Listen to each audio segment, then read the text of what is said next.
What do you know of Lord Panswick? Oh, yes. A rather important fellow around here. His vast land holdings give many a steady employment. I hear he is renovating an old chapel on his land. Aye, I've heard such reports. He believes this to be a godless land. Something I wholeheartedly disagree with. To which god his chapel will be dedicated to remains a matter of concern. Why do you say that? Oh, my apologies. Don't listen to my oafish conjecture. Let us move on. I'm ready to go to Mr. Shoulder's house. Excellent. I feel the fresh air will do me well. Follow me.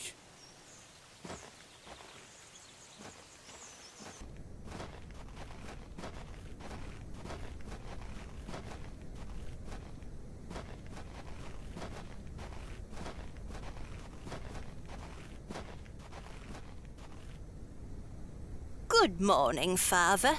Good morning, Mrs. Duplancy.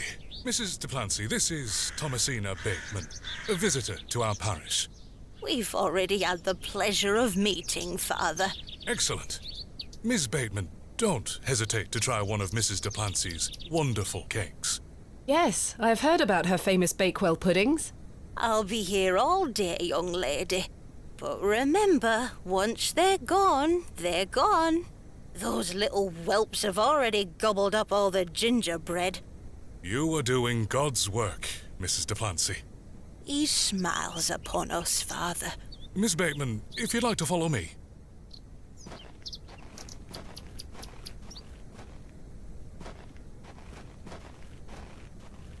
Let's talk of graves, of worms, and epitaphs. Make dust our paper, and with rainy eyes, write sorrow on the bosom of the earth. Let's choose executors and talk of wills. Shakespeare? Quite. Which play?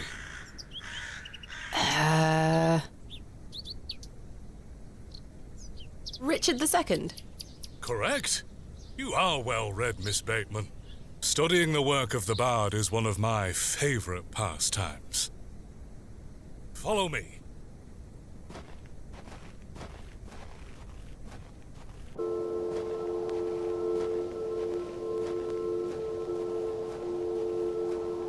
Behold, the vast expanse of God's creation.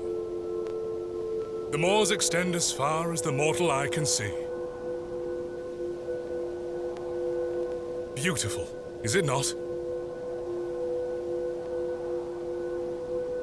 Indeed, the moors are beautiful. The beauty of God's creation is that it takes so many forms.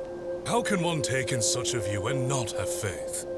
Some look at these moors and think this a godless land. But I tell you, he is found in all domains. The Lord's work is all about us. Tell me, Miss Bateman, do you believe in God? Yes. I sensed a hesitation there. No, I believe in... Come now, I will not bring the fire and brimstone upon you for speaking your truth. Well, I was brought up Anglican. The church was an important part of my early life, Father Roach. But what happened to my father eventually made me question things. If you don't mind me asking, my child, what happened to your father?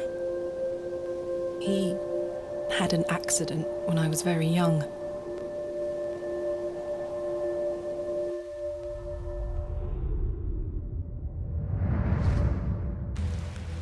Come along now, Thomasina.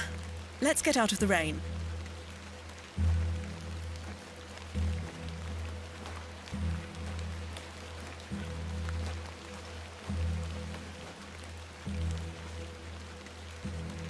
Remember what I told you, all right?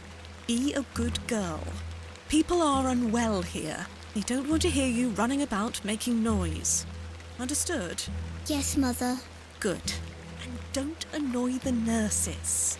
I promise I won't. Good. Now, let's see your father.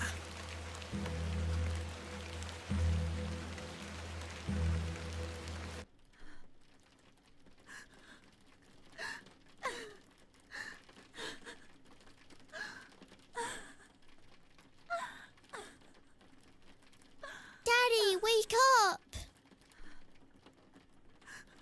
Daddy is sleeping.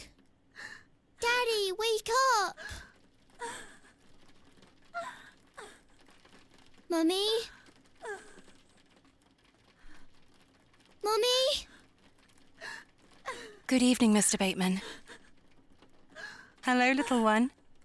You must be Thomasina? Yes. My name is Nurse Blaketon. I just need to talk to your mummy for a little bit.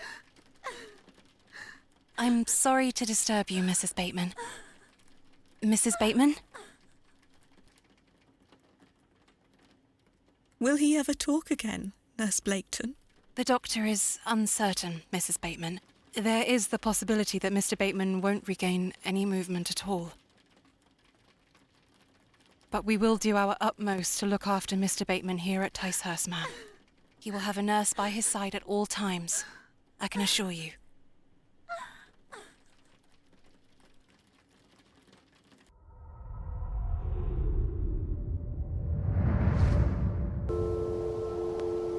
What sort of God would allow this fate to befall such a kind and honest man? I'm sorry to hear this. God moves in mysterious ways, but he loves us all. Come along now.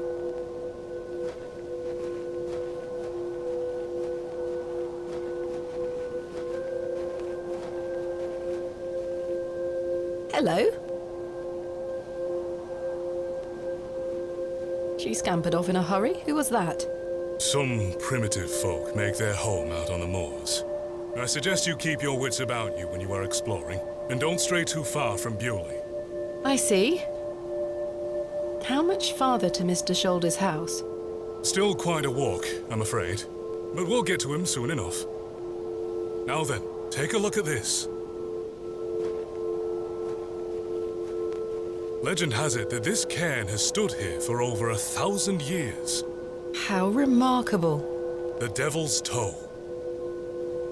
I beg your pardon? That's what it's called. The Devil's Toe. Oh, I see. Come now, onward.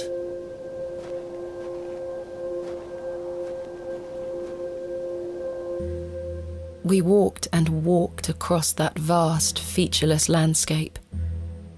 All the while, Father Roach was whistling away merrily.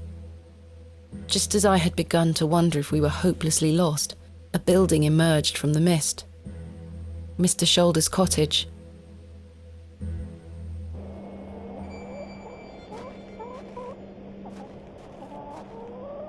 Here we are, Miss Bateman. Unless my memory fails me completely, this is Mr. Leonard Shoulder's house. Thank you for your help, Father Roach. Now, no need to thank me after your providential assistance today. However, I have something to ask you. Yes? Please don't tell Mrs. de Plancy about my little scene in the woods. She will only fret. The poor dear woman has enough on her mind as it is. I shan't mention it. Thank you. You'd better see if Mr. Shoulder is in.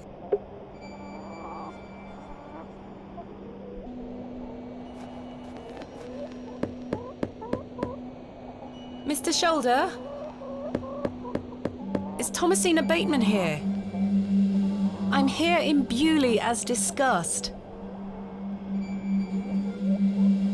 Maybe try again. His hearing probably isn't the best at his age. Mr. Shoulder, are you home?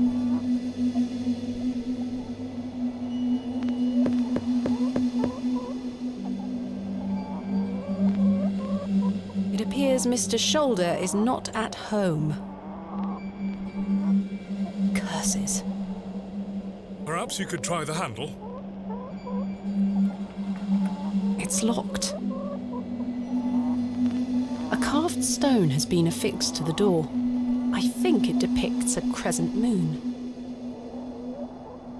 It's bolted onto the door itself. I can't remove it. Father, what do you make of this? A peculiar adornment. I've not seen any like this in Bewley, though it does remind me of a passage by the bard himself.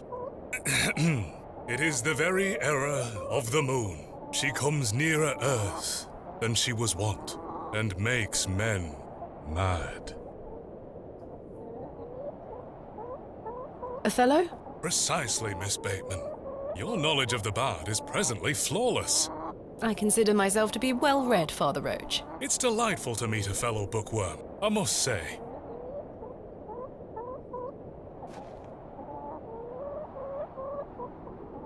No sign of life? None. The window is nice and clean. The dwelling is by no means abandoned. Here, chuk chuk chuk. Don't encourage them. That glove looks familiar. I wonder if it matches the glove I found behind the plough and furrow.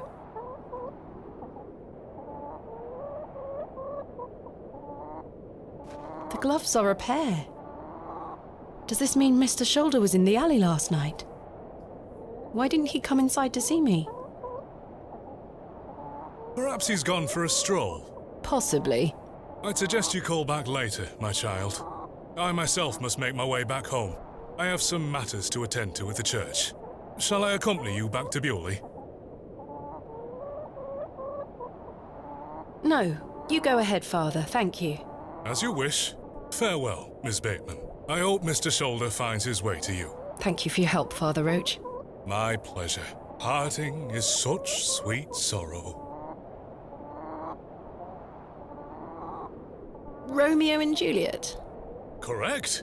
That I shall say good night, till it be morrow. You've proven yourself to be an impeccable scholar of the bard, my child. Lord be with you. Well, Mr. Shoulder, you've brought me to Bewley, and now you're nowhere to be found.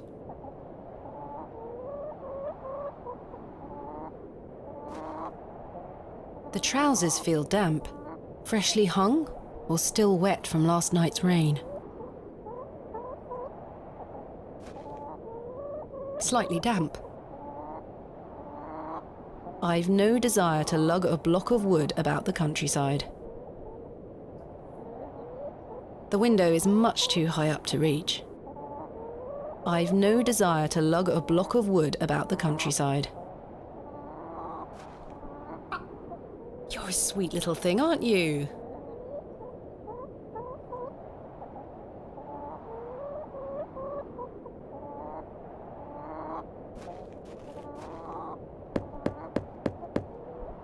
I've come a long way to meet you, Mr. Shoulder. Please open the door.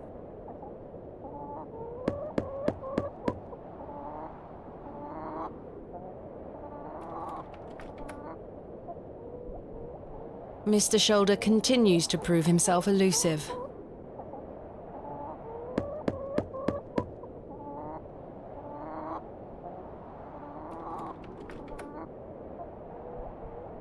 Mr. Shoulder continues to prove himself elusive.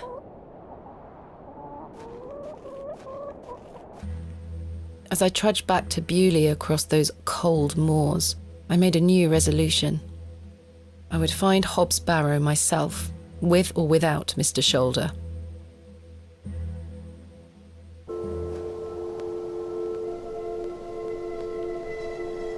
The train! That must be Kenneth. I should go and meet him at the station.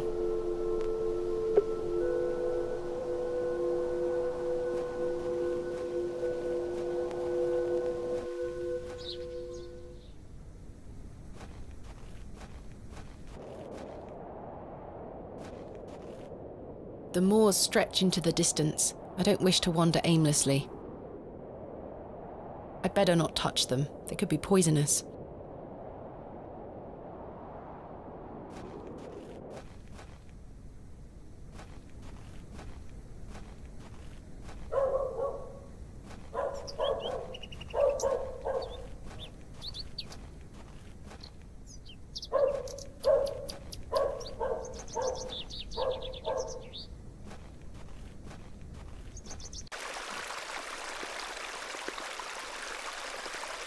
Wally took Myrtle. Pardon? He took her and ran off. I hate him. Is Myrtle one of your dolls? Yes, my favourite. Mummy made her for me. She's so beautiful. Wally is the worst brother in the whole world.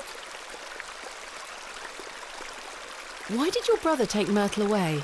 He's just jealous because Daddy is letting me come with him to the market tomorrow. Wally thinks I'm Daddy's favourite, so he took Myrtle from me. What if he rips her to tatters?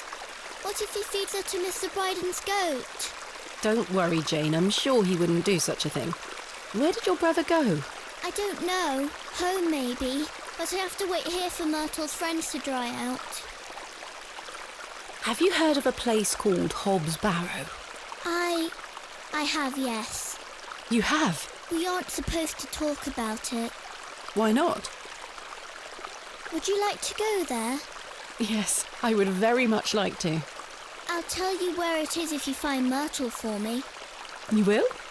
Yes! But don't tell anyone about it or I'll be told off. I promise. Please find Myrtle first. I miss her. I will. Where do you live? Our home is on the other side of the village, miss. Maybe Wally went back there. Or maybe he's left her out on the moors. Poor Myrtle. I'm going to kick him so hard. Goodbye. Bye, miss.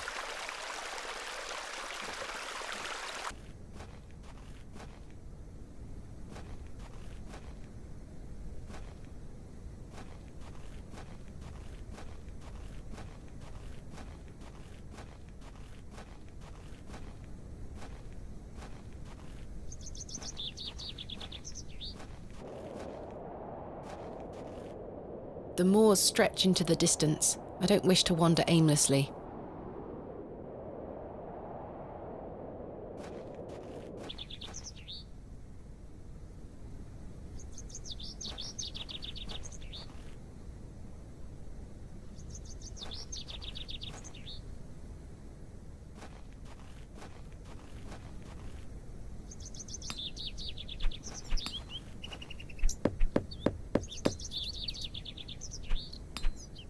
I don't think anyone is home.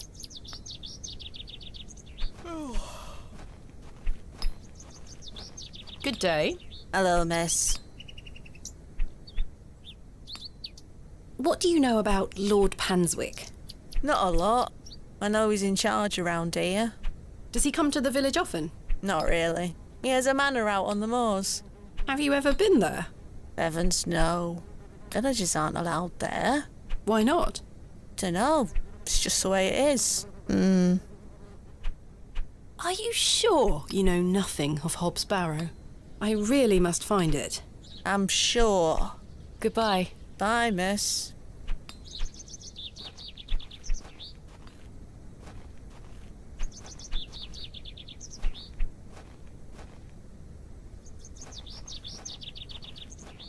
Good day. Jane tells me you've taken Myrtle away. And what if I did? That's a bit mean, don't you think? She kicked me! Look at this bruise on my leg! That does look quite bad. Why did she kick you? Because she's a little goblin. You don't know what she can be like. Besides, Myrtle is gone now. I've given her to the fair folk. That'll teach her. Who are the fair folk? The little people of the moors. I gave Myrtle to them. Little people? You don't mean fairies, do you? We call them fair folk round here. Wally, there is no such thing as fairies. It's two, and I gave them a doll. Where can I find these fair folk? Follow the tinkle of their tiny bells. I hear them when the wind dies. They dance around their little house. But where is this little house? Just listen for the bells, you'll find it. Don't think about bringing that doll back. That'll just bring bad luck for all of us. Are you sure you don't know anything about Hob's Barrow? I would very much like to find it. No? Goodbye.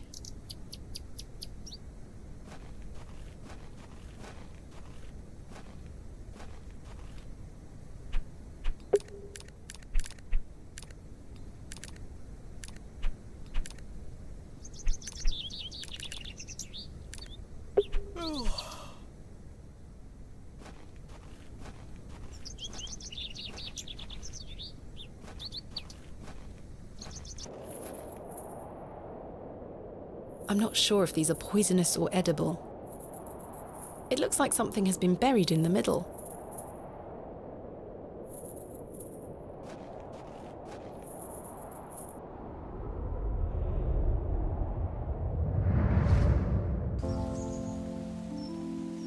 Thomasina, please stop leaving your toys lying about the place.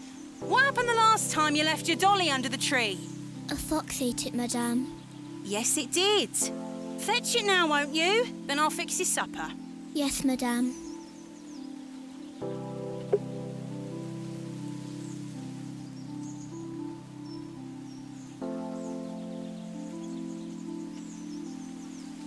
What's for supper, madame? It'll be nothing but a glass of water and a worm if you don't fetch your dolly right this instant. Hello, fairies. Hello.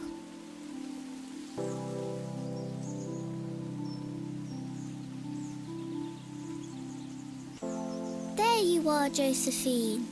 I won't let the foxes eat you.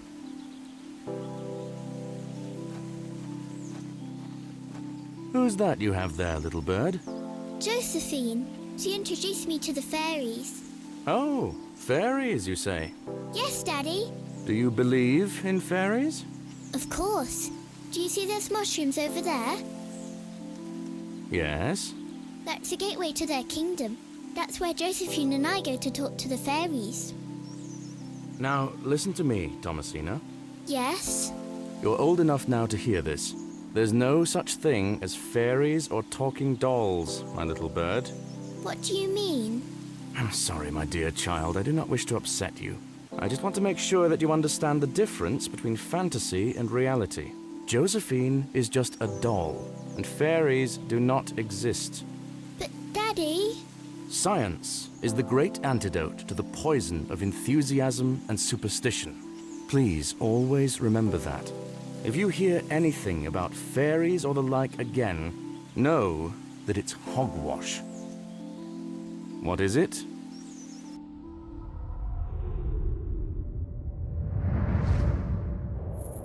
Hogwash. Did Wally bury the doll, I wonder?